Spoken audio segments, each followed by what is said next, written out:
On episode 128 of the Below the Belt podcast with Brendan Schaub, he expected more from Max Holloway at UFC 236, as it was known that Max Holloway was supposed to move up to the 155 weight class to fight Dustin Poirier. Let's listen in for more details. And then Dustin Poirier, Max Holloway.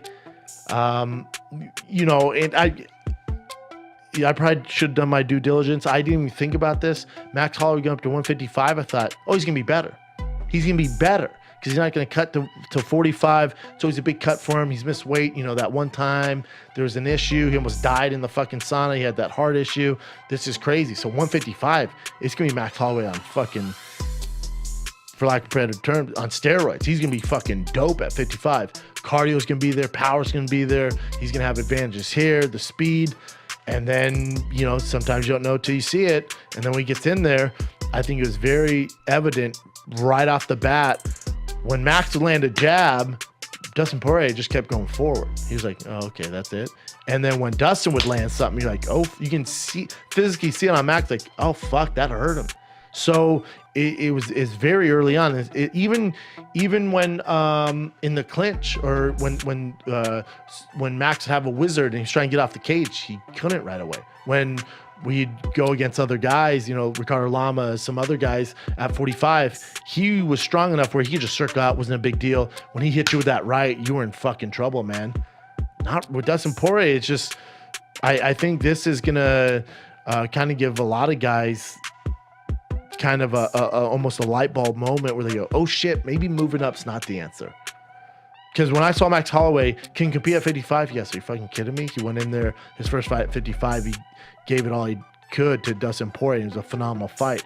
But you look how many punches Max Holloway landed. I haven't seen the combi strike numbers, but I can only imagine it was a fucking shitload. Dustin Poirier landed a shitload too, but Max Holloway, for the output of number of significant strikes landed, usually puts dudes away.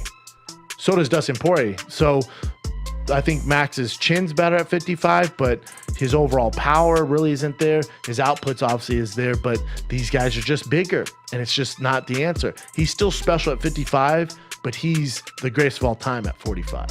Special at 55, greatest of all time at 45. What do you want to do? There's rounds where the tide would turn, where he would, where Max was kind of pouring on a little bit, but it just wasn't enough. You could see it really wasn't there. There's maybe a moment where Dustin Poirier was hurt, but it was never a moment where you're like, oh shit, he's gonna put him away. You get this CompuStrike numbers. This is what Dan was able to find significant strikes. Yep, that's what we totals. Need. Yep. So let's see, significant strikes. So total strikes, Max Holloway landed 208 out of 473. Dustin Poirier landed 180 out of 383. And it's significant. Yeah, significant strikes. Again, Max Holloway landed more in every facet. He threw more, but the power just wasn't there. It just wasn't there at all. Yeah. What do you think of they're saying if he had more time to develop into a real 155er, like to get his size up but also drop the weight? Because he only had a little bit of time to do this one. Yeah, I mean, it's Max Holloway, man, so I think he can do anything. Again, I think Max Holloway can compete with anyone at 55. And I'd love to see him and Conor McGregor at 55. A lot of guys. The problem is when the power's not there, it's going to be tough, man. Yeah. And I hate to tell you, but the winner of Max Holloway and Dustin Poirier, matching up against Khabib ain't gonna be fun for either one of those guys. My boy Theo Vaughn was at the fights and he goes, dude, what's next for Poirier? And I went, well, he's gonna be fighting Khabib in September.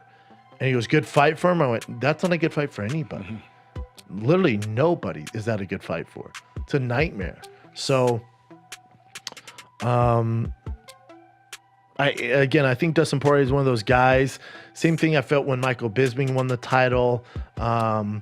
when a guy's been around that long and he's been a pro's pro and he's had his ups and downs, there's no one you root harder for a guy like that, because you know he's paid his dues. He's really earned that. He's never tested hot. He's beat some of the best. He's lost some of the best. He's been grinding out. He's beat fucking 3 world champions going into this fight. So you want to talk about someone deserving a belt? It would be Dustin Poirier, man. So I was happy to see that happened. With Max Holloway, again, his stock really doesn't drop. I think at 55, it gets a little dicey, especially after seeing him against Poirier, just when the power's not there. Sure, you give him more time.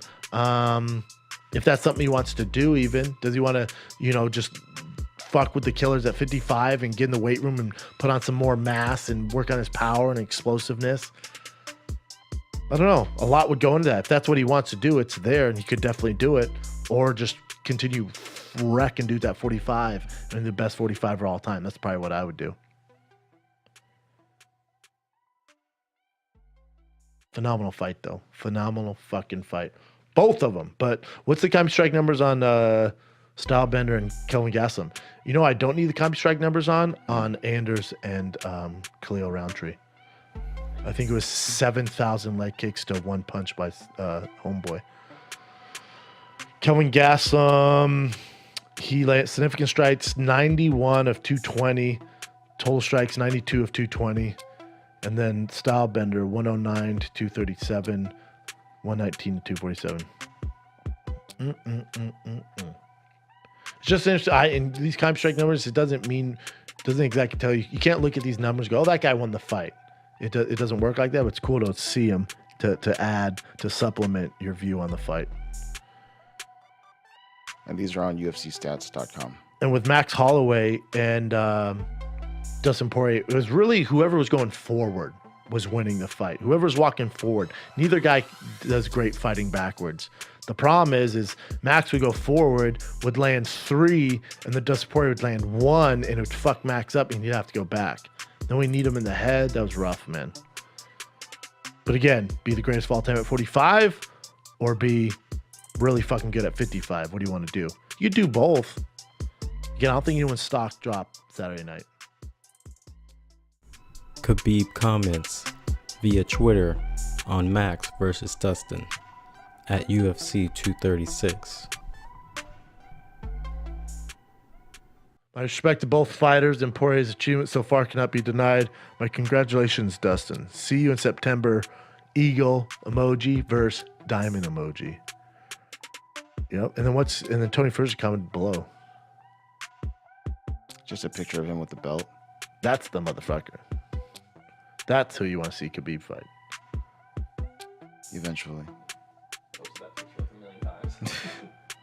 I would too. What else you got? All right, if you have not already, hit that subscribe button with its notification bell so you can stay up to date with my future uploads, and leave a comment in the comment box below what you thought of the video, and tune in for more on the MMA news outlet. Thank you.